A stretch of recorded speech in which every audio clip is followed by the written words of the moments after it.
At Direct Service Overhead, we know how much trust you put in the individuals who have the privilege of working on the components of your home. We understand that a broken garage door is the last thing you want to be worried about, and most of the time, doors break at the most inconvenient times.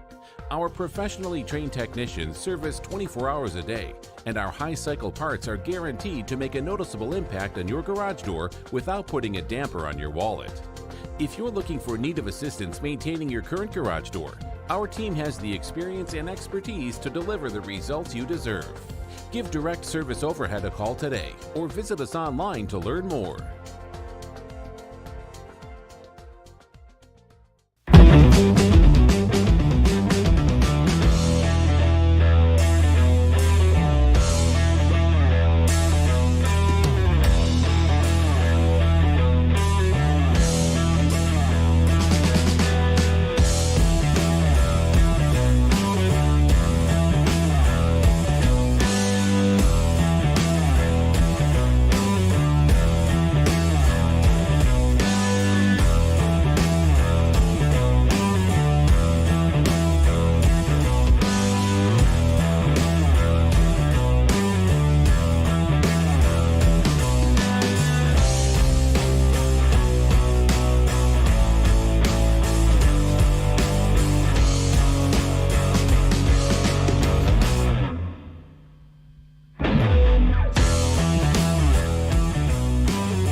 Okay, here we go. 3, 2, 1. Yo, what's going on, Arkansas Razorback fans, SEC fans everywhere? Welcome to the Pig Trail Network YouTube channel. I'm Ty Hudson. Hope you guys have had a turn my mic up there. Hope you guys have had I know you had a great weekend. I know we all had a great weekend. Magical. Some, if you're an NFL guy like I am, that blue helmet back there, you know who I cheer for in the NFL. I've been a Ram fan since 1995. This is the mid-90s, since LA moved to St. Louis, and then I followed. You guys, most of you know the story. I followed them from St. Louis to Los Angeles. I debated it. I'm not going to lie. I was really pissed off that they were leaving St. Louis. I debated. It's like, who am I going to root for? I can't root for the Cowboys because everyone loves the Cowboys around here. I get the Jerry Jones connection. I love that you have that kind of representation. By the way, did you guys see the hog helmet on what's the show? Oh my gosh, I'm completely brain farting on that show. The NFL documentary where they follow the guys week to week. My God, I completely brain farted. Anyways, on this show, someone's gonna help bail me out in chat. You see the honorary silver Razorback Dallas Cowboy lookalike helmet. Oh my gosh, someone bail me out. What I want game day anywhere off campus. Yeah, why would anybody? I saw that. I don't understand that. Hard Knocks. Thank you. Good Lord. I brain farted so hard on that. I've only ever watched like 2 seasons of Hard Knocks. I'm not gonna lie. Even though I love that kind of stuff, I don't know. It seems like every season is really the same. You know, it's like Pawn Stars. Once you figured out that it's different, but like once I found out like 8 or 9 years ago, oh wait, those are all fake, or they're not fake, but they're kind of scripted out, but the deals are done actually off screen. I thought we were getting the deal there, like right there happening on TV, even though they felt a little scripted. I'm talking like, 10 years ago, I read this thing online. I'm like, you got to be kidding me. Ever since, I don't really watch Pawn Star, and I like Rick, the owner. I like him a lot. I miss Pops. He made that show interesting. But anyways, yeah, I Hard Knocks is decent content if you like it enough. But Jerry Jones is seen on a Hard Knocks episode. He's sitting down in his office, and right there's that hog helmet. I love the representation. I had a crisis when the Rams left St. Louis, because I'm like, that's growing up, that was our vacation spot. We went to go watch the Cardinals play every summer. Got to go to a Monday night game in St. Louis in the TWA Dome when they took on Washington Redskins. They ended up losing that game. But St. Louis, been up that arch, even though I have a huge fear of heights, been up that arch probably, I don't know, half a dozen times. I had a crisis, but I stuck with the Rams and was doubtful, especially with how things began in Los Angeles. But did you guys watch them last night? Stafford and McVay. It's why I drafted him, even though I didn't play Stafford this week. I played Aaron Rodgers. Yeah, I played Aaron Rodgers. I knew I shouldn't have. Is what it is. All right. Of course, shout out to the sponsors of the YouTube channel, Direct Service Overhead, who will repair or replace your garage door. They don't do complete. I've had some people ask me, do they do complete like building a garage? No, they don't, but they'll service your garage door. They operate out of all of Central Arkansas and all of Northwest Arkansas. Travis Ford he's a good dude. Very first sponsor of this show. Major shout out to them. You can find any additional information that you want. Their link is provided for you down below in the description box. If you guys need some help, go click on the link. And those guys, they look really glad they're sponsors here. I'll say that. So shout out to those guys. Again, you can find their link provided for you down below in the description box. Also, our brand new sponsor, who just Saturday, I was really excited about this one. Stated Apparel. They sell the softest shirts in the world, and they're all locally made. I think their entire inventory is made locally right here in the beautiful natural state of Arkansas. You can check out their entire inventory at stateapparel.com. They also have a Pig Trail Network.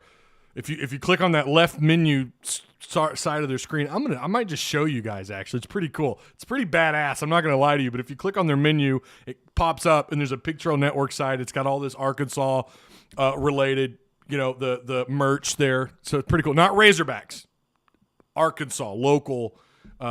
The local design, local look. Again, really soft shirts. If you use, I believe the code, don't quote me on this, I didn't get a verification, but I believe if you use the code TYROCKS, you get an additional 10%. If it doesn't happen, if you don't get the 10% off, then it may have been wiped off on Saturday, but it might still be up. I don't know if any of their people are in chat. If they are, I'd really like an update on that, or someone could just maybe go check it out. But their link is provided for you down below in the description box.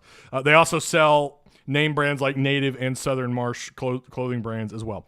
So all those links for the sponsors are located in the description box. Very happy to have them on board. You can see their logos on the screen. Okay. So much to discuss. I wanted to first... Let me get caught up on chat here really quick. Do me a favor also, if you guys look, we got 9 likes. We got to do a Stone Cold Stunner on the like button, okay? Do me a favor. Let's get those going. Let's Tombstone pile drive the like button. Share the content. If you haven't already, feel free to subscribe. The new subs. Sorry, I ate a very early lunch. The new subs, we're growing at a pretty good rate. This kind of takes me back to 2018 when the channel just erupted in views and subs and what have you. So shout out to all the new and old subscribers. Some of you who've been around since day one. Of course, shout out to Patreon sponsors as well, or Patreon. I mean, you're sponsors, right? I mean, you're supporting the show. You're supporting what I do here. Love the new SEC short. We are going to watch that. I'm going to see if I can get this up and rolling for you. I want to see if we can watch this. I'm going to get hit with a copyright strike. I know I am. It's at worst, it'll just demonetize the video. All right, that's why I have Patreon. That's why we have Super Chat. That's why we have sponsors. I'm probably going to lose some money off this video, but I want to watch this. I have had 3 people now text me the video. Someone DM'd me on Discord, and then they shared it on Discord. I haven't watched it. You guys have me hyped up for that. So I'm going to see if we can watch this thing here together. I can't wait. You've hyped me up. I like their stuff. You know, I'm assuming this should be positive for Arkansas. We're not really used to that. So, and also, remember, guys, share the content. I would really appreciate that. Get a swig of my... So, all right, Gerard Collins. I'm still ticked off we don't get a home game against A&M. We should have played it in Fayetteville this year, then went back to Jerry's World. William responds to that and says, "No, Gerard, had we done that, we would have to add 2 years to the contract by not playing one in Fayetteville. We don't have to extend the contract." Cameron Little was named Freshman of the Week. Also, Hayden Henry. Hayden Henry was, correct me if I'm wrong, was National Defensive Player of the Week. 15 tackles, 2 tackles for loss. I thought he had a quarterback hurry, and he was in on – I thought he had more solo tackles than he did. But regardless, what a weekend for Hayden Henry. I've been bragging on this guy for 2 weeks. I'm not going to lie. Anytime you talk about the path that he and Grant Morgan took, right, it's honorable. But you don't have the most hype behind guys like that because they don't have the stars, right? They had their own way of getting onto the depth chart, working their way up. You appreciate the effort, the energy, and what they do and what they mean in terms of depth. And then all of a sudden, Grant Morgan a year ago, and now Hayden Henry this year. And what's crazy is Hayden Henry's not like he's on the field. He'll rotate in and out, and I think they use him for situational sets on defense as well last year, even when Poole and Morgan were healthy, or when they, when someone's not getting, or when they are getting suspended because of these damn targeting calls and how dumb. I don't have a problem with the calls. I don't like the punishment. The punishment's too severe. We've gone over that time and time again. I'm sick and tired of Jerry's World. It always feels like an away game. I know. Listen, I have friends that go almost every year, family members. They all say the same thing. It is an away game. It's an away game. The only bonus you get out of it is it's in the house that Jerry built, right? You feel good about that. That gets you a little bit of notoriety. Oh, the guy that's responsible for all this actually is an Arkansas alumni, and he loves it. Like, he loves his Hogs. Big supporter of the Hogs. That's cool. You don't get to host recruits. Obviously, you wouldn't anyways because you're down in Texas. But when you talk about that series, you don't get to host recruits. There's no OVs. It's all, if they go, it's unofficial, right? They can't be on the sidelines. They're basically up in the stands. I don't like it for that reason. Kids do like that idea of playing in that place, though. I mean, it is attractive. And look, some of those kids down in Texas play there anyways, right? The really good recruits who play in the big high school championships, state championships. Arkansas and A&M will be at 2:30 on CBS. Yep. You are correct, Randy. That just got announced not that long ago. What did Dylan say? Cameron Little. Oh, that Cameron Little was named Freshman of the Week. So was he Freshman of the Week or like special teams? That's pretty big. He was 4 for 4. He was 100% on extra points. What a week for Razorbacks. I mean, holy cow. The national love, you've got to appreciate it, right? Hot in our Discord. I got to get back to reading our Discord. Some of the stuff that's said in our Discord. If you haven't already, you need to join. You need to get in on what happens, especially during the season. Football, basketball, baseball, it's nuts. Baseball was surprisingly crazy in our Discord. It really was. Like, it seemed like every game, like, it got a little chatty in there. Not all the time. Eagle, is that Lasuzo Eagle? He's been in our Discord for a minute. I've never taken the time to actually correctly pronunciate his name. Hot take, KJ is our Cam Newton. I mean, he is our Cam. I don't think that's that hot of a take. I think he is our Cam Newton, without a doubt. I don't know if he's going to be the same kind of production that Cam had at Auburn. SEC Kelly says in our Discord, SEC Defensive Player of the Week and Freshman of the Week. No co. We had some other takes I read. By the way, I did go live at 11. YouTube, just all I saw was a buffer for like 30 seconds. I'm thinking, oh, crap, we may not be going live here. I don't know if you guys saw some other news on 247. They put out their bowl projections, and they have Arkansas going to the Citrus Bowl. It's early for those kind of takes. Only because people are talking about it here and there on social media, I've got to bring it up. It's just too early to make that kind of prediction, but they've got Arkansas, 247 does, going to the Citrus Bowl, taking on Harbaugh and the Michigan Wolverines. Hot take, Georgia versus Arkansas will be a top 10 battle, says Sean Muffalito. That might be, we'll see. You got a tough gauntlet coming up, man. This is about to get wild. This is about to get crazy. Ty skipped, Alex H says Ty skipped work 2 weeks ago for the show, and they forced me to work last week. Today I shut the restaurant down on Mondays just for your show. Alex, my man, don't lose money. Don't lose money on my account. How about, here's what you do. You work in a restaurant, or you own a restaurant, it sounds like. Get a big screen and just put me on your big screen. And we both win. You get to do what you love. You get to work. Your people in your restaurant, your workers, your customers, they get in on some hog love. I hope you're located in Arkansas. If not, you may not get as much love. In fact, I might run a few of your people off because they don't like the.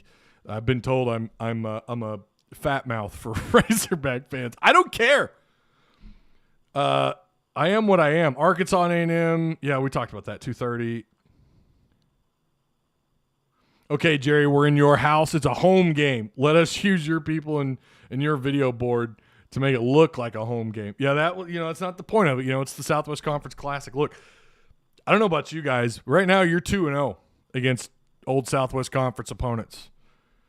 I would sure as hell like to go 3-0. It's time. I know we're skipping Georgia Southern. It is Georgia Southern week. We are going to talk about them as the week carries on.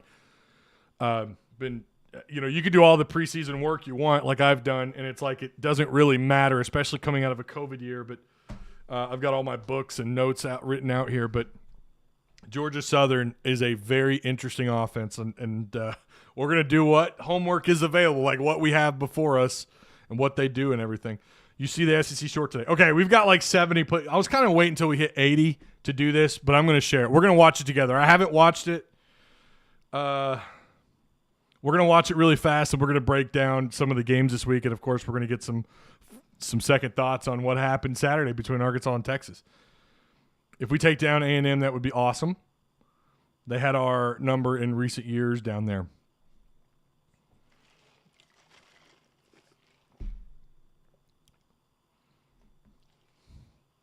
You're not wrong. Watch with captions, says Will. Well, you guys can turn your captions on. How about that? This win cured my Chad Morris derangement syndrome. Love it. Love it, JR. I love it. I think it's a real possibility we start out 4-0.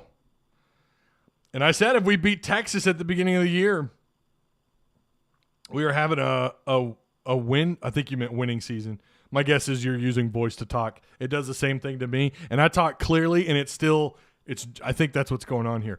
But you're saying we're going to have a winning season, and I'm sticking by my guns. Look, I had Arkansas at 8-4. I had Arkansas beating Texas, but I had a coin flip. If you guys remember, I had Arkansas starting out 3-0, but a coin flip lost to A&M. We're still a ways out from. I mean, really, for me, I've still got a ways out for that. We still got to get through Georgia Southern.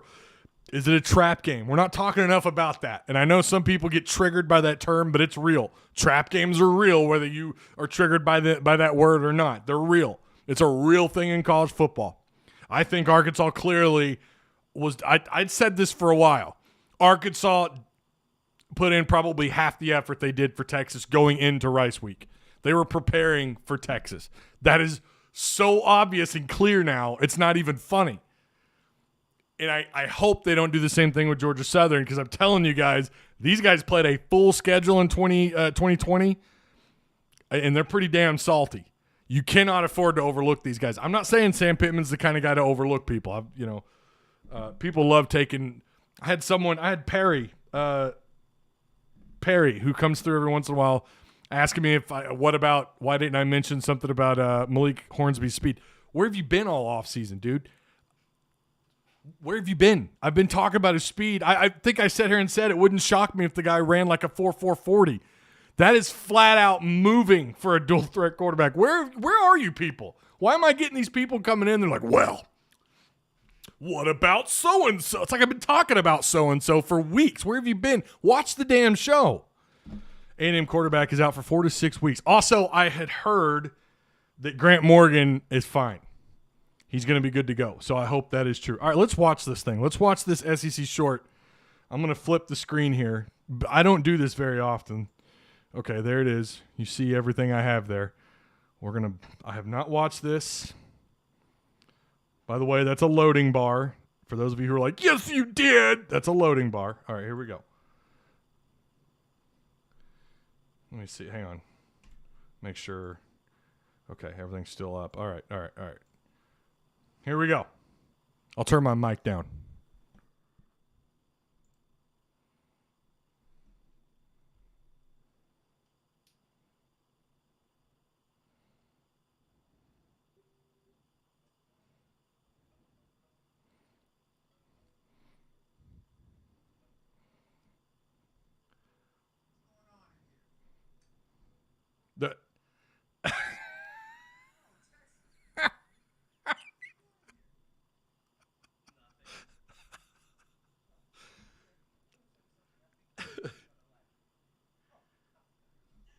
Hang on. I'm sorry. Let me pause this. I want to make sure. Are you guys hearing this? Oh, you're not. The desktop audio. My bad. Here we go. We'll start it over. I could hear it on my side, but I had OBS turned down. My bad. Let's try that again.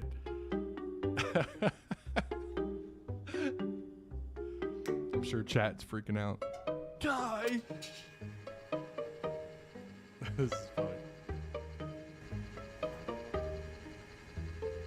What's going on in here?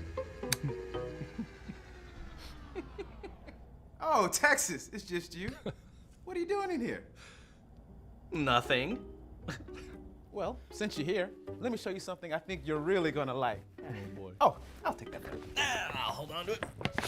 Okay. Thanks. Check this out. Say goodbye to divisions and hello to pod scheduling. Here's an example of what your pod could look like. Uh-oh. Texas, Oklahoma, Texas A&M, and Arkansas. So, we're just never gonna win another football game ever again. What's that? Huh? Oh, we are just so excited to have the opportunity to play in such a prestigious league.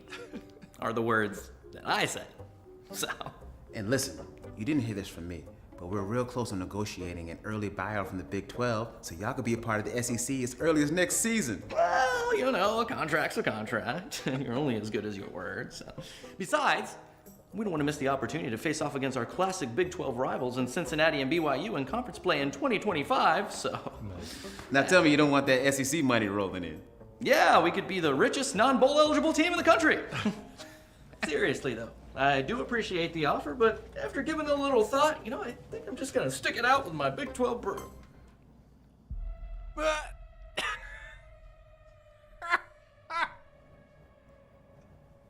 That's strange.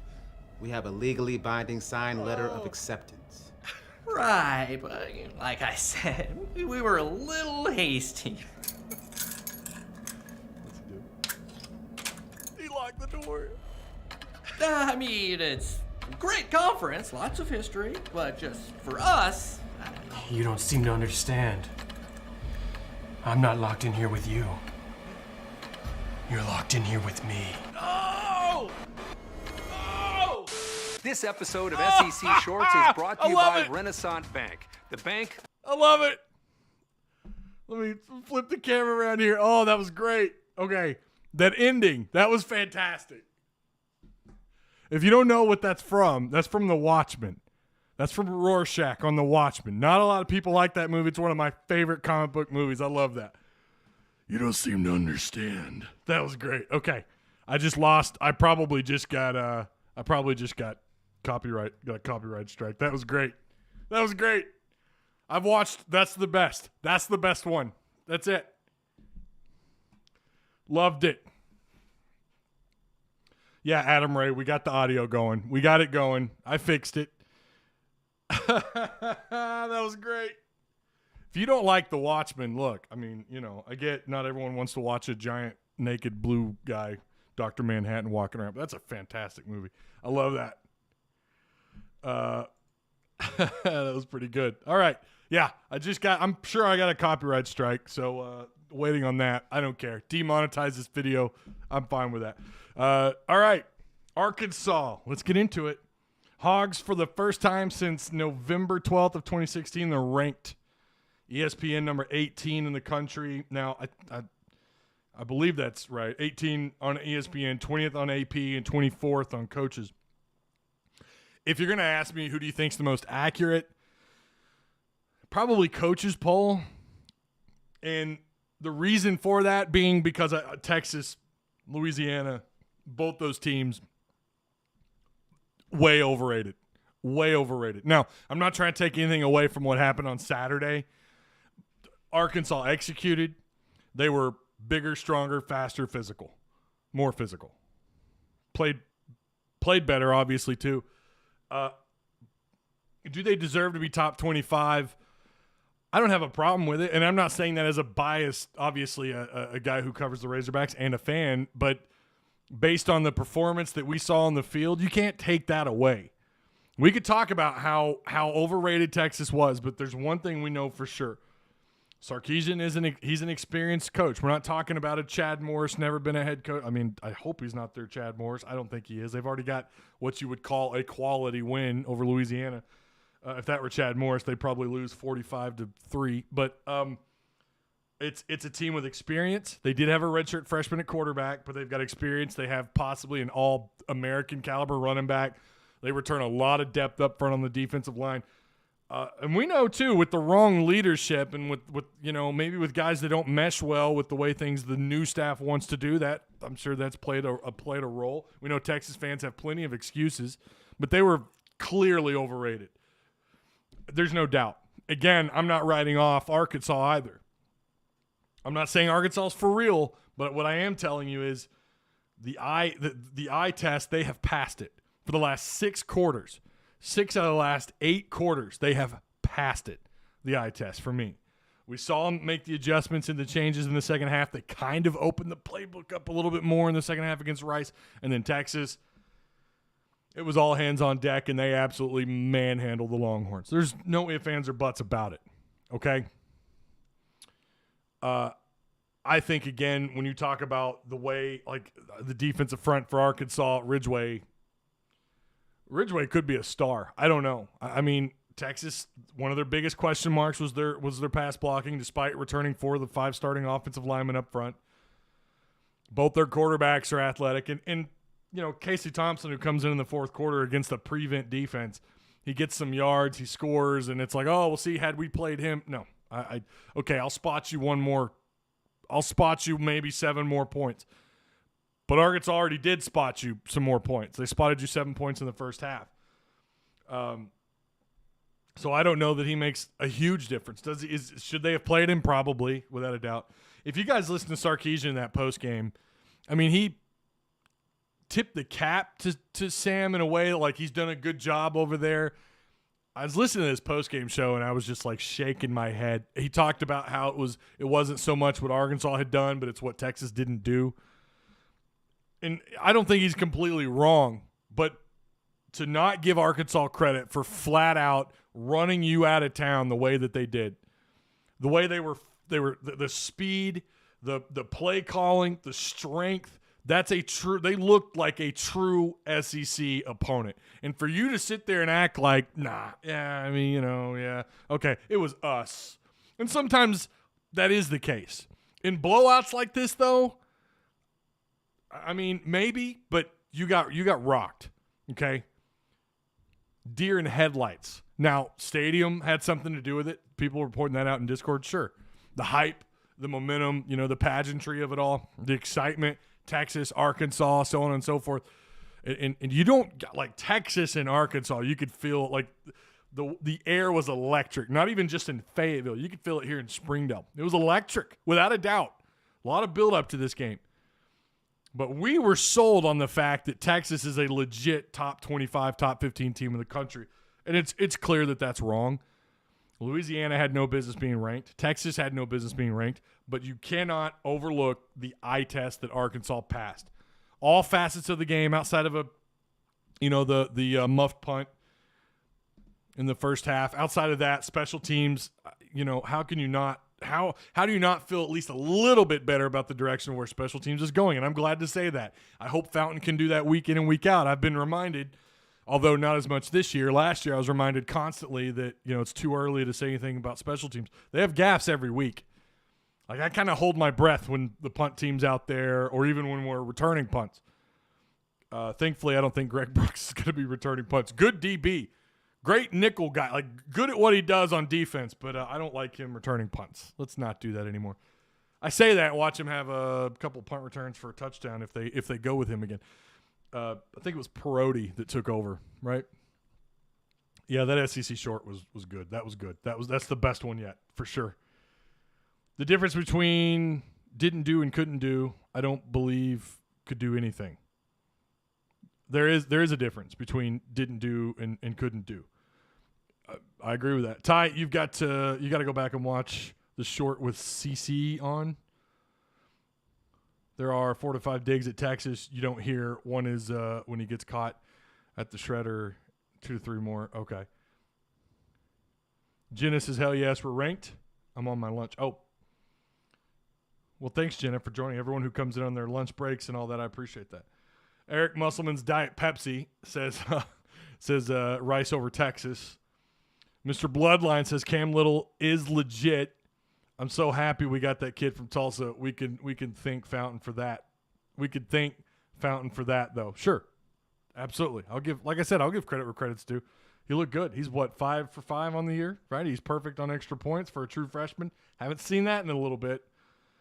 But again, special teams they're good for 1 gaff a game on average. I mean, they've got work to do. They still got work to do. But I was really impressed with how special teams kind of overcame a lot of that.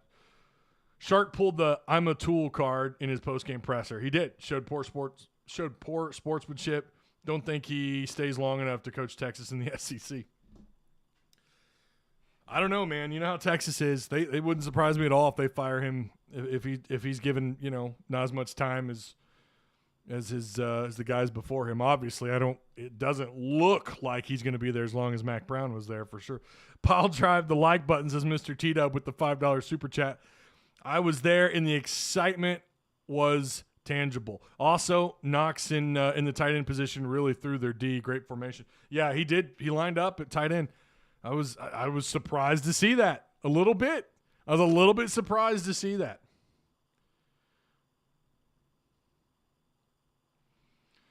Texas going to lose to Rice next weekend, promise. I'm telling you, based on what we saw, who do you think was the better opponent? Now, you could probably look at week 1. I get it. You look at week 1 and you go, all right, well, to be fair, week 1, rust and all that stuff, maybe Rice. We know that Arkansas clearly overlooked Rice. Or just didn't give Rice their all, and obviously they didn't come in with the same momentum that game. Didn't come in with the same kind of, that feel to it. Any word on reaction from the recruits? There is some stuff out there. I haven't been able to read it. I think overall it was pretty good. The list of players that were here, I have it here, scrolling up. I mean, it's ridiculous. I'll just kind of go over. You had a lot of current commits. Manny Powell, obviously, since he transferred to Fayetteville, it's a walk, probably. It is a walk from Fayetteville High. He was here. Jordan Crook, who's also committed, was here. Patrick Kutas was here. Caden Henley, the Shiloh linebacker, was here. Amarion Harris was here. Dax Courtney, who was, I know, blown away. J.J. Hollingsworth was supposed to be there. I'm sure he was. He's out of Greenland, which is also a stone throw away from the university. Gentry Williams was here. I haven't read anything about Gentry. That's a big one. That is a big-time prospect out of Oklahoma. You've done pretty good recruiting the state of Oklahoma. You'd like to see that continue. Shamar Easter, 2023 tight end, along with Jaden Ham, both there. 4-star quarterback Jackson Arnold. Micah Teese, another big-time Tulsa prospect, class of 2023 was there. The list just goes on. CJ Turner, you had several 2024 guys. 2025, you had EJ Colson, who I think is already rated a 4-star, I believe, for that. Or maybe they don't have rankings out yet, and I'm getting him mixed up with somebody. Kane Archer was there, that, 9-year-old child star athlete out of Greenwood, that quarterback. He's like, 14? And he's already 6'1", I think it was $175, $180. I'm telling you guys, he's 14. And he's already north of 6 foot, as I've been told. You never know, especially at that age, of how true those numbers are. It's a pretty good weekend as far as visitors, without a doubt. I hope we can bury Odom for the long haul. It's going to, if they continue to look this good, and the difference between this year and last year is you didn't have spring camp to develop the back end of your depth chart. You didn't have spring, you're trying to install. You're trying to do your install in spring camp on both sides of the ball. And then you did, and they kind of hinted to it. They did a lot of their install. Well, in 2020, they weren't able to do it. They had to do their install last fall in fall camp. But this year, it was like a reintroduction to what they do, and they're able to develop the back end of their depth chart. That's why you feel better. I think that's why we're seeing the difference with Hayden Henry. Of course, he's healthy. I think he's struggled with injuries throughout most of his college career, but you were able to develop the back end of your depth chart, and I think that's why Andrew Parker, who came in the fourth quarter for Rice, and to be honest, the production there, it wasn't the same, but you could he was out there doing exactly what Barry Odom wanted him to do. As I understand it, he did really damn well. Hayden Henry has stepped up, and then of course, you're going to develop the back. Look at a good example of this is Ladarius Bishop. It's the two deep at the safety spots. They were able to get these guys ready to go. Now, last year, Slusher came in as a freshman. Georgia, we knew right out the gate. First off, I love the Slusher pickup, and then as a true freshman, he comes in and he when he was on the field, he balled out. Now he's kind of dealt with some injuries. He wasn't. I don't think he even dressed out for Texas. I hope they get him back this week. But you're able to develop the back end of your depth chart. That's something they couldn't do in 2020. So if they can keep this going, right? If Odom, because I think that's what happened in 2020. As you saw halfway through the year, they just fell apart. Injuries, COVID, all this stuff caught up to them. Again, you didn't have the full spring camp to do the full install going into the 2020 season. This year, that was different. So you feel better about what's going on, at least at the staff's ability to coach the back end of the depth chart, to get those 3 and 4s to maybe in a position where they have a shot at rotating in with the 2s a little bit. Trading jabs, right? Trying to beat people out. Didn't have that last year. You had none of that last year. It was here's your 1s, and that's what you got. Defensive line, you had these true freshmen, several of which could have been here during the spring, by the way. They had to come in against LSU, and for the most part, they did okay. If anyone has an update on the kid out of Warren, Miller, I'd love to hear it, because I really don't. I don't know what's going on with Miller. I don't think he dressed out in this game either. I really liked him. Someone who I thought would make the 2 deep this year. I'm not really sure what's going on there. Of course, you had these transfers come in, but before those guys came in, I thought, he had a shot at the 2 deep. But if anyone has an update on him, I don't know. What did Will say? I'm scrolling up here. Damn my eyes. I 100% think Odom is here for the long haul. He loves Sam, and if we are successful and Sam retires, he can transition to head coach.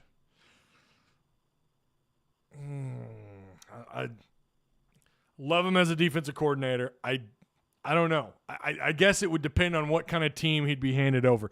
I don't know if I see that happening or not. I don't know. I hope so. It'd be great. It's just I don't have a crystal ball. You hope that if Sam Pittman is the in-between hire, remember, and I'll own up to what I said, and maybe it's still true, maybe it's not. I've always kind of felt like he was the safe, low-budget, in-between kind of hire. The guy that's going to rebuild the fiasco of the last 3 or 4 years. He's going to rebuild. He's going to recruit. We've seen what he's done with recruiting. You feel pretty good about the future. I mean, other than maybe tight end and linebacker, but you feel pretty good outside of those two areas.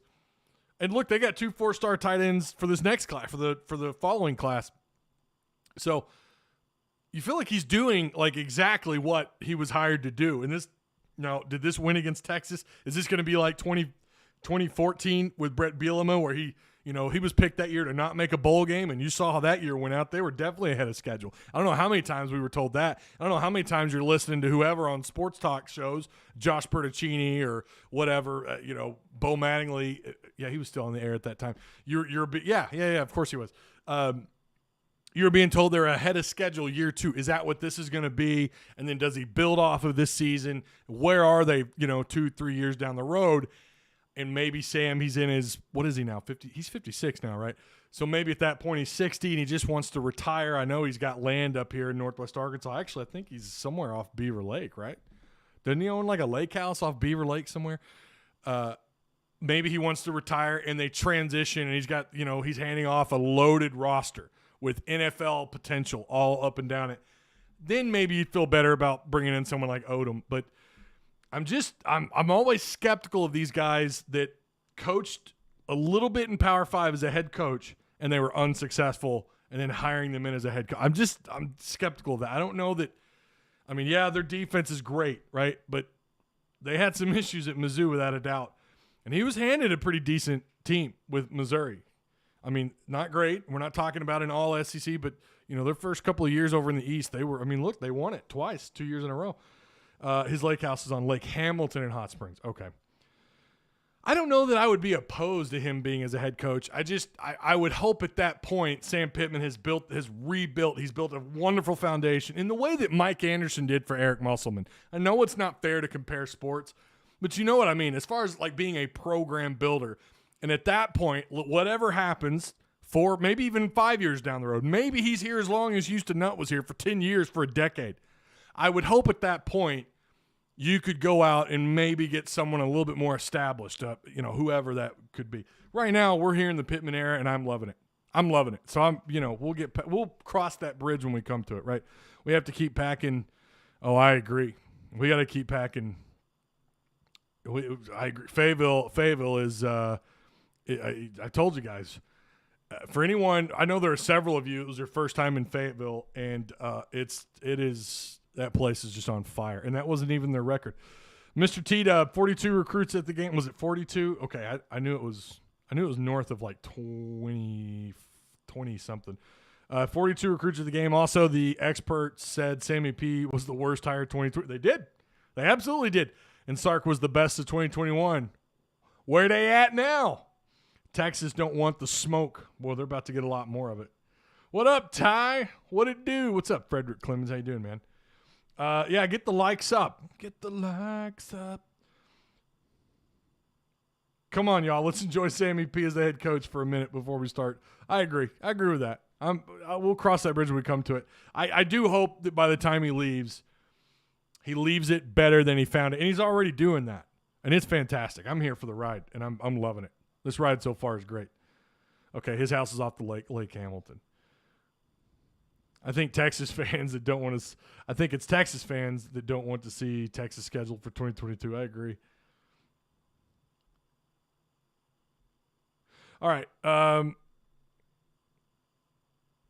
Okay, Renegade Biker. Hey, Kelly Marie, I don't think the commentator of this live stream is even seeing my comments.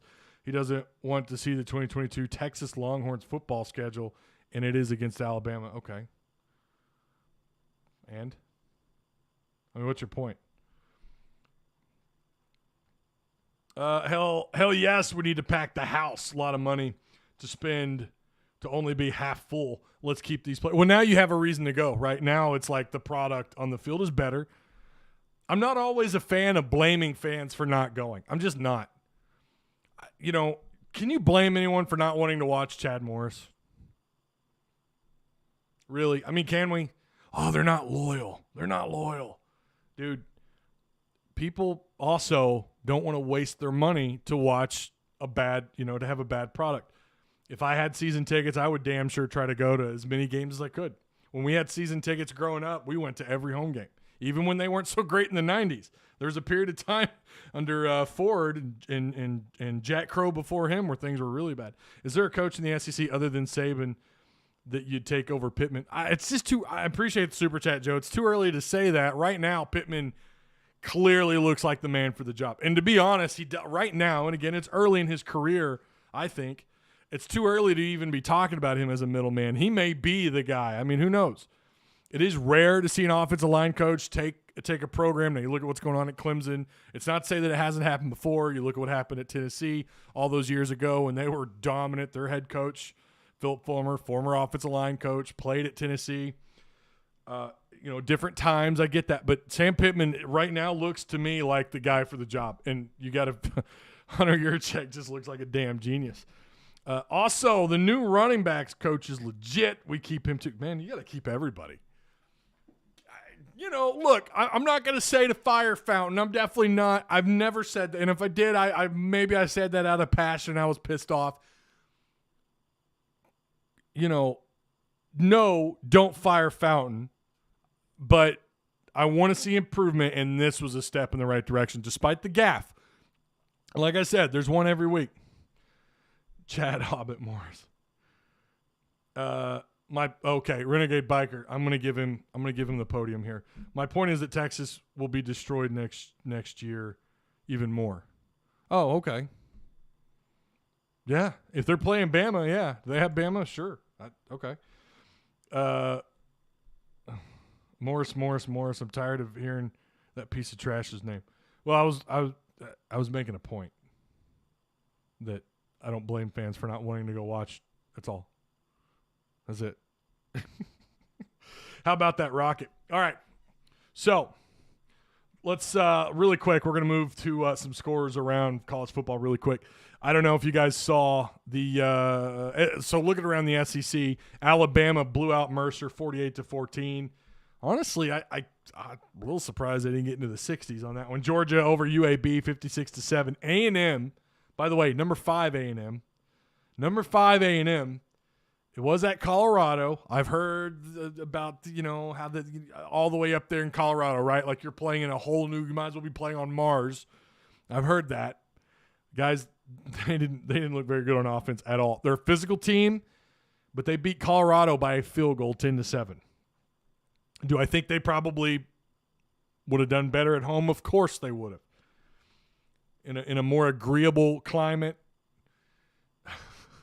If I've heard people call playing in Mile High Stadium like playing in Alaska.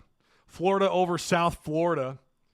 South Florida, by the way, 0-2, 42-20 for Florida on that one. Ole Miss over Austin Peay, 54-17. Ole Miss continues to look good over whoever the hell they play. Auburn 62-0 over Alabama State. They are now ranked in the top 25. South Carolina in a close one. They're now 2-0. All the crap that we talk about South Carolina, they're 2-0, but they barely beat East Carolina. I almost called them Eastern. East Carolina, who's 0-2 now, 20-17. Pittsburgh over Tennessee, 41-34. Mississippi State. I picked did I pick Mississippi State in this one? I don't remember who I picked. Mississippi State over NC State 24-10. Kentucky over Mizzou. Oh, it's so good to see Mizzou 0-1 in conference play. 1-1 on the year. 35-28. Kentucky over Mizzou. LSU over McNeese State 34-7. And Vanderbilt over that pesky Colorado State 24-21. Colorado State's now 0-2. Vanderbilt is now 0-2. on the year. All right, let's go over the final box. Let's go over these numbers really quick for Arkansas. We didn't get into the defensive numbers because for whatever reason, those numbers don't come until like an hour or two after the game for defensive stats.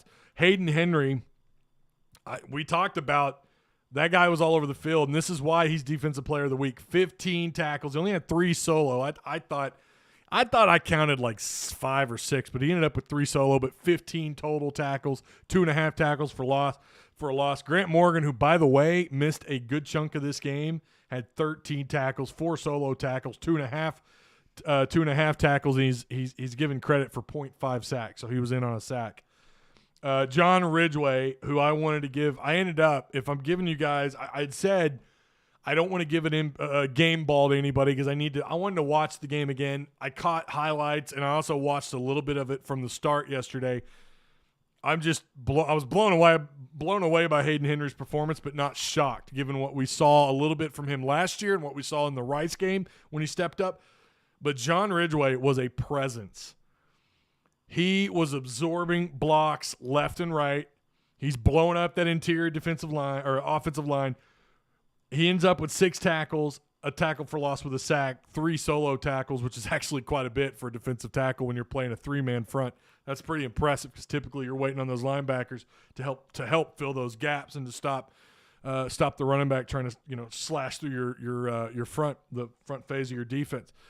And Ridgway he's doing his job. Without those defensive linemen doing their jobs, there's a reason why week in and week out, your top 2 of your 4 leading tacklers are always linebackers because that's the way this defense is supposed to play, right? And we saw that all most of last year, right? Until, like I said, injuries caught up to them and everything.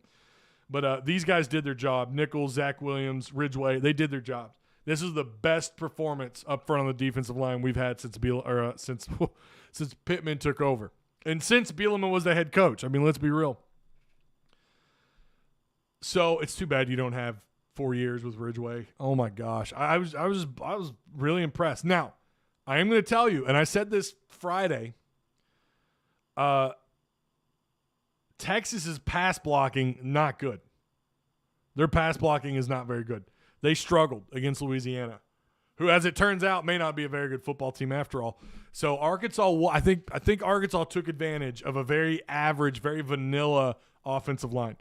The other thing that stood out, but my game ball, it's going to Hayden Henry. It's why he's on the cover of this thumbnail. The other thing that we just didn't talk about, Arkansas held Texas to 13 and 23, 118 yards through the air, 5 yards per completion. The guy that started 90% of this game, Hudson Card, 8 of 15 for 61 yards, had a QBR, and I don't know if this is adjusted, of 14.9. I told you, deer in headlights. He was blown away. Now, Casey Thompson, again, he comes in the 4th. Arkansas's playing prevent. And he looked pretty good. Don't get me wrong. I'm not trying to take anything away from Casey Thompson. He might be their guy from here on out. But 5 of 8, 57 yards, quarterback rating of 98.6. He did score. He had 2 rushing touchdowns. But his longest run from line of scrimmage, by the way, was 9 yards. People act like he just lit Arkansas up. He did have 7 carries for 44 yards. But the work they did on Bijan Robinson, what was one of the keys? What was one of the keys that we talked about on that Friday show? Contain Bijan Robinson, get consistent pressure on the quarterback. They did those things, and look what happened. And by the way, that score's not 40-21. That score's 40-14. That's what the score really – I mean, this was a shellacking. That score does not represent what actually happened. And, yeah, 40-21 is still good. I'm not saying it's not, but it was worse than that. Really impressed with what they did. None of their receivers really balled out. Xavier Worthy had 2 catches for 41 yards with a 25-yarder being his longest. But just so impressed. Again, they did exactly what they needed to do, and they got it done. It was great. Did I miss a super chat? I feel like I missed a super chat. Let me scroll up. Hang on. I wish there was a way I could just – hang on. There it is. Here we go. Oh, I can't see it. I can only see top chat. I thought I missed a super chat. That's my bad. If I missed it, I apologize. 14 garbage points. Yeah, I don't disagree with that. Hey, Ty, how accurate are Google stats for individual? I don't know. I really don't know. I don't really go to Google. I go to ESPN. I only go to Google when ESPN is down. Will says, I missed your first one. Well, what did you say? I'll look. Don't do another super chat. Just tell me what you said. LSU was last year too. Oh, you guys are. LSU is gettable. So is Texas A&M. Is Auburn for real? I don't know. They sure are racking up a lot of points, and their defense is playing pretty good. But they haven't. Who they played? You know, no field goals. It would have been 60-0. Now, and I'll say that too. And we're coming up. Are we coming up on our hour? Yeah. And sometimes I go a little over, and that's okay. That was one of my complaints. First and third down play calling. It's just that it feels predictable, and I know some of it's probably execution, and they're coming off they're playing off the RPO, so it's kind of up to KJ too. But it doesn't feel like they're willing to roll the dice a little bit and try to open things up more on a first and third down. Sometimes you understand their third down play calling, and other times it's like, what the hell are they doing? Why aren't they trying to open things up a little more? Why aren't we trying something different? Why is it the same, just kind of, the same RPO call that's typically a give to the running back? Like, why do they not try and do something a little bit different? And last year they did at times, and it was a little weird, or like a second down end around to Treylon Burks, a wide receiver pass for Treylon Burks. It was a little bizarre. My complaint, every time we go quick, we do nothing but a quick middle run play. Exactly.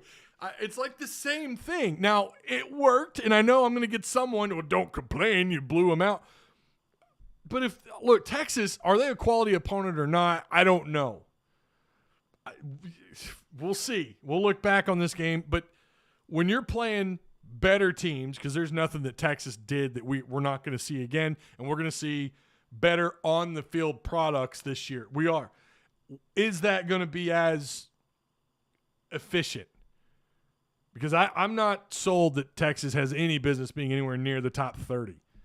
So now when you do go up against A&M, who is physical as hell on defense, guys, they fly. Their defense looked pretty good against Colorado. Now maybe Colorado's bad. I don't really know. But is that what we've seen on first and third down, is that going to work against A&M? Maybe. We'll see. But they look pretty damn good against Colorado. I'll say that. Ty, you think we can be competitive against Bama this year?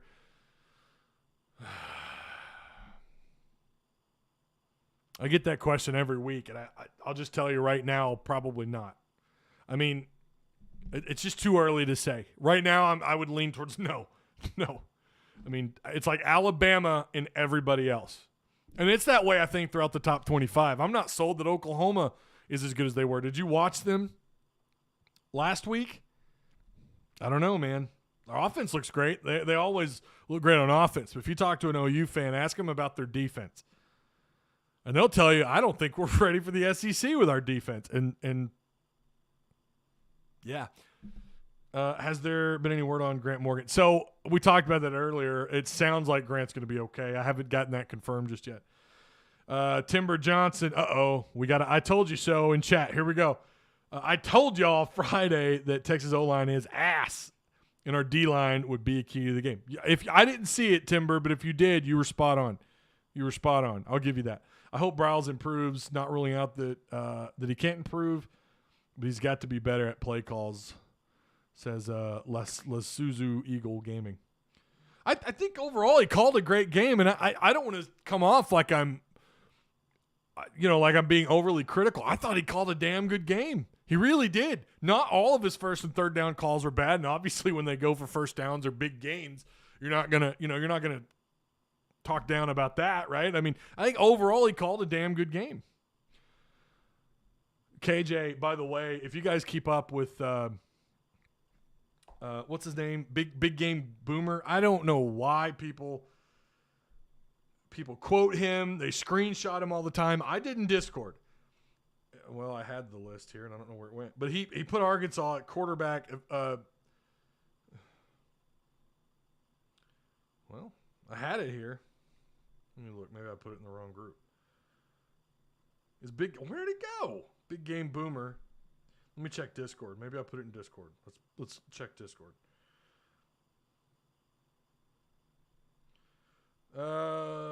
I'm getting there, I promise.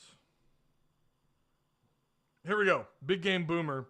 Top 50 quarterback performances in week 2, and he put KJ Jefferson at number 2 behind Anthony Brown at Oregon.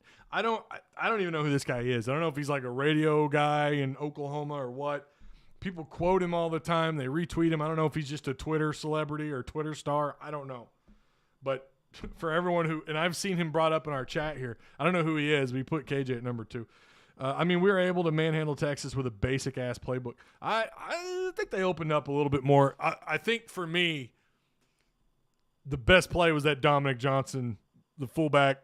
What do they call that? A fullback belly, where you basically just give the ball to the fullback, but you've got and that's not a big deal. What was great about it was you had you-know-who lined up at running back, and the defense is keyed in on Burks at running back. They're keyed in on him, and it's just a fullback give. I think it's like a little belly play, whatever they call that, like a fullback. I don't know what it wasn't a counter, and then he just, a little bit of effort, but he was in. It was great. So I think Kendall, overall called I thought he called a really good game. I don't think it was. I'll say this: offensively, it was the best game he's called as a OC at Arkansas. I'll say that. All game day announcers picked Texas. They sure did. SEC Network, it was majority Arkansas, right? Tim Tebow and those guys. My man Paul threw the Texas helmet. Did you see that? I loved it. I might as well. I'd love to show it, actually. I'm already going to be demonetized on this one. You guys, though, we're at $20 on Super Chat, and we are over the hour mark. Crazy stat, 333 yards. Not 100. Isn't that crazy? Not a single 100-yard rusher, but you had over 300 yards. Over 300 yards on the ground. I mean, it was just complete dominance. It really was. It was complete dominance. And another thing, too, third down efficiency. And I know someone's going to, well, what are you talking about? They're 5 of 11 on third down. That's not terrible, but it's not great, right? And I think in the first half they were, 2 of 7 on third down. And it got a little bit better. Third down efficiency for Texas was 4 of 13. Arkansas, nearly 500 total yards. They're at 471 to Texas's 256. They had 118 yards to Arkansas's 138. But another key thing that no one's talked about, including myself, I didn't talk about in the postgame enough. You go from how many penalties in week 1 against Rice? You had 110 yards worth of penalties, I think, on 13 flags, to 4 for 40. Now, Texas did a pretty good job. They play pretty clean. I saw that last week against Louisiana, mostly clean. I think they had 8 penalties in week 1, but they only had 4 for 20, and I believe at least half of those, so 2 of those were false starts, maybe 3. There were turnovers on each side. KJ's interception, and then the fumble by the quarterback. And they obviously lost that fumble. Time of possession, 31:03 to Texas's 28:57. Traylon Smith, who was your leading rusher with 12 carries, 75 yards, and I said it in our Discord. I said, A.J. Green could be special at Arkansas. And, literally the next play, he runs for, 30 yards for a touchdown. I mean, not saying I told you. So everyone knows this. This isn't shocking news for anyone who pays attention to recruiting. And I know that's a lot of you. He's going to be a stud, and he just looks so damn fast. Really impressed with him. Really impressed with Raheem Sanders, who had 8 carries, 50 yards. That's almost 6.5 yards per carry with a touchdown. A.J. Green had that touchdown. Dominic Johnson, he got the ball in his hands 6 times, but he had 44 yards. Drops. So we've had drops in back-to-back games. We had less drops this week. I'll say that. And you're going to take that. I wish that was a stat line, but it's not. Something I want to see improved. You ended up with 3 sacks and 3 quarterback hurries. So altogether, you pressured them. You got, I'm not going to say consistent pressure, but you got pretty good pressure. It wasn't down for down or series for series. Well, it was damn near series for series. You're getting pressure. They weren't letting Hudson Card sit back forever and just pick apart and dissect the defense. I was impressed with that. But again, Texas, their weakness on offense, without a doubt, is their pass blocking, and Arkansas was able to take advantage of that. I was impressed. I was impressed with that. Also, another big stat. 10 total tackles for loss. according to ESPN stat sheet. Texas ended up with quite a few too. They had 7, but hey, look, you got to be impressed. You got to be impressed with that, right? All right, Ty. I know our secondary is fire. That said, are Texas receivers that bad because we had them on lock? So the few times that they had time to when Card had time to kind of read the defense, if you notice, he held the ball for a long time, and he did that because the receivers were not they weren't getting open. They were not getting open. I think a part of that too is because they were able to get inside the quarterback's head a little bit. Ty, thoughts on Trey Knox? Sad to see such a big talent not live up to his potential in switching positions. Like I said, if you add some weight, he could be a Jeremy Sprinkle type, I hate that he hasn't worked out at wide receiver. Now, his freshman year, he started off great, Then last year, he disappeared. This year, so far, he's disappeared. He played, and he got a pancake. I don't know if you guys saw that. He flattened I think it was a Texas linebacker. He's wearing like number 56 or 52. Now, it was kind of a blindside block, right? Like, the linebacker didn't really see Knox, and Knox just gave him a good shove, But it's a different world from receiver to tight end, obviously. But I hope he sticks it out, but I'm not going to blame him if he transfers. I'm not. Well, you need someone to be reliable. They need to make sure they have their 3 tight ends on lockdown from this point on. So J.R. Selton says Big 12 refs over the SEC refs. Coach Pittman has too much class to run up the score. I know, but didn't you want him to, though? Didn't you want him to? Doesn't 47-21 just look that much better? This just in, man with no legs runs 50 yards against Texas. Yeah, they've got some issues. Their pass blocking, their pass protection, and their run defense just got shredded. How about Sanders making that block for KJ? Yeah. I'm telling you. And the last thing I'll say, I don't remember if we said this in the postgame or not. They are a veer and shoot RPO style offense, but what they really are, and I feel like this is obvious to most people by now, Arkansas is a power run offense. That's what this is. It's disguised to be something else, but in reality, it's a power run offense.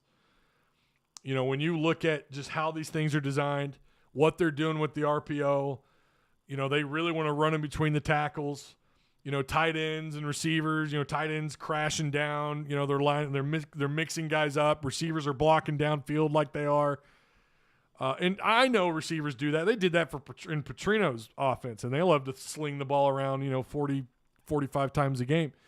But I think this is a power run offense disguised as something else.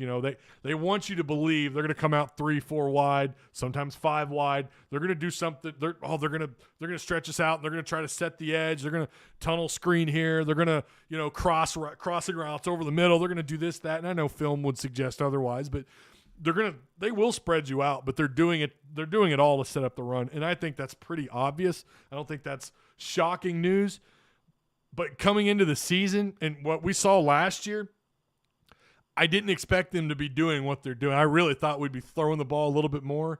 We're not seeing as many vertical routes, and a lot of that's because they don't have to. And that could be it too. It could just be, Kendall Briles is like, I'm just going to take what you give me.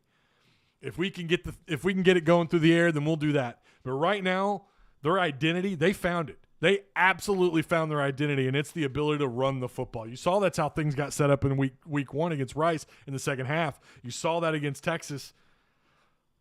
First down, run, and it was always in between the tackles. And me and other fans are like, what the hell? Come on. But it's very clear they want to establish the run. And we saw that at times. It's not to say that we didn't see that last year, but it wasn't as obvious. This year, it is obvious. Kendall is all about, I'm just going to take whatever you give me. And right now it appears like they just want to run the football. They're going to be physical. They're going to toss you around, and that probably makes the Trey Knox move a little bizarre because he's a receiver. Like, you don't expect receivers to be, the guys that you depend on to block out DNs and linebackers, right? But maybe he's stronger than we realize. I don't know. I've heard he is actually pretty impressive in the weight room. I don't know. Or it's all just a ploy. Like they're going to just primarily use him to maybe run some short drop off routes and short little slant and hitch routes or something from the tight end spot. Try and find a mismatch, which could happen. I'm telling you. But if we saw him on the field that quick, who knows what they have in store for him from here on out.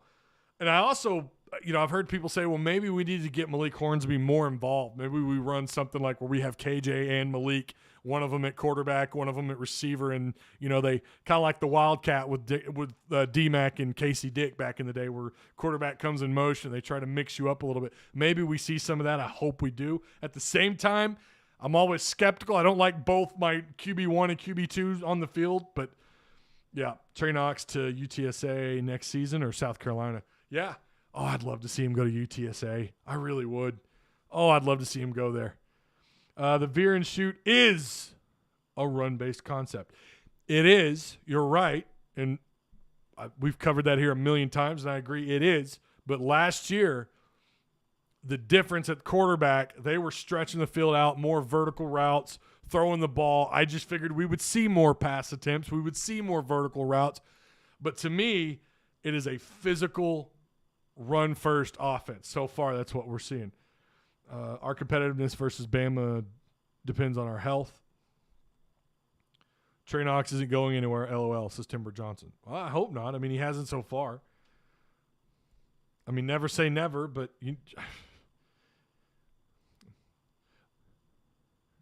this team is real reminiscent of 2014, 2015, minus the choking and the spitting, right? Enjoyed watching all the Texas people on YouTube critique game.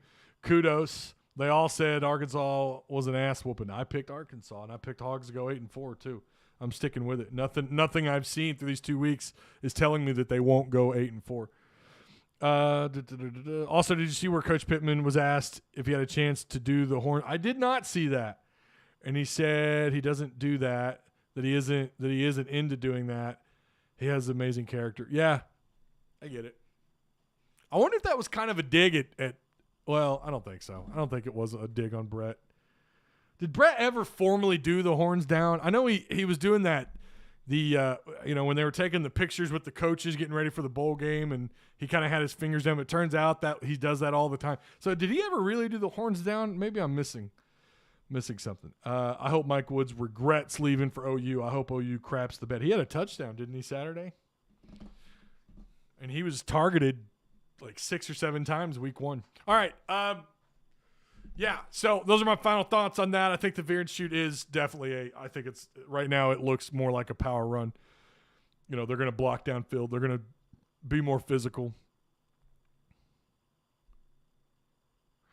Maybe it was just the end of the game, but a mobile quarterback could be a problem for our defense.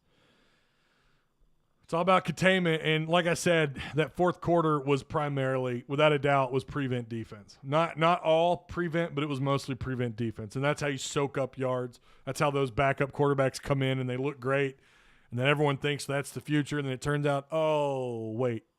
Yeah, they're running a lot of prevent. Watch the replay of the game on ESPNU. We left a lot of points. I agree, in the red zone, except for Johnson's 5-yard tutty. I agree. Again, I look back at that third down play calling. Some people have got to get some thick skin about critiquing the Razorbacks. I don't care if they're beating someone 72-0. If I see them if I see them doing something where I'm like, okay, wait, hang on, why aren't they doing this? I'm going to do it. That's what I do.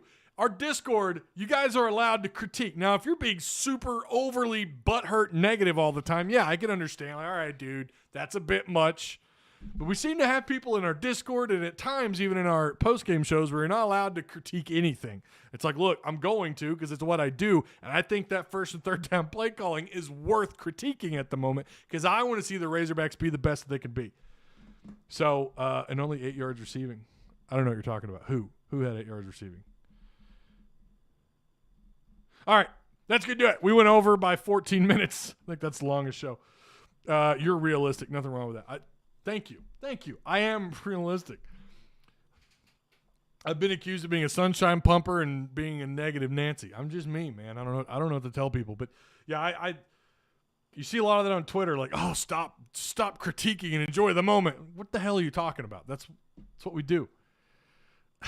We just need to work on our red zone offense more when they are that close and congested, and they can't seem to close early on. I agree. So, what are your 4 losses? Oh, yeah, I have my 4 losses. Hang on, I'll show you really quick. Open. So I had, coming into the year, Rice a win, Texas a win, Georgia Southern a win. I had Texas again, this was coming out of fall camp. I have what I call coin flips, meaning I just don't know. It could go either way. It might be close, may not be. But I had Texas A&M as a coin flip leaning to A&M. Georgia, straight up loss. Ole Miss, a coin flip win for Arkansas. Auburn, a coin flip win to Arkansas. Arkansas Pine Bluff win. Mississippi State win. LSU, I had a coin flip with an L, losing to LSU. That might change. Bama, straight up loss. Mizzou, at the time, was a coin flip. I might make that a straight up win right now, the way Mizzou's played. But I had that a coin flip win. So the losses were Texas A&M, Georgia, LSU, Bama, with everything else being a loss. And I think now, who knows what their ceiling is now? Maybe it is still just 8 wins. I don't know, but that's what I have right now. So, Tristan talking about Mike Woods. Oh, did he only have 8 yards? Well, I mean, still touchdown's not bad. So Georgia, Texas A&M, Alabama, LSU. Yep, that's where I'm at. Maybe Arkansas 10-2 if all the stars align, question mark. Crazier things have happened. I'll say that. All right, guys, that's it. Thank you so much. Remember to like. I want you to Stone Cold Stun or Diamond Cut. They're like the same move. Throw down the Diamond Cutter on the like button. Subscribe if you guys haven't already. And I will be here Wednesday at 11 o'clock. Now, Friday's show is going to happen on Thursday. We have parent-teacher meetings that morning, actually, I think right at 10. So we're not going to do the 11 a.m. on Friday. We're going to do the 11 a.m. on Thursday. I really love that we've stuck to this schedule, and I hate to do that, but, that stuff always comes first. So I got to take care of that on Friday. But Thursday that will be technically our Friday show. So, but I will see you guys on Wednesday. Shout out to the Patreon supporters, to the folks who've donated through PayPal. Of course, the sponsors, both Direct Service Overhead and Stated Apparel, and all you guys here in live chat. I leg drop. Do a leg drop on the like button. So, yeah, I'll see you guys on Wednesday. Till then, you guys be on your worst behavior. Go Hogs.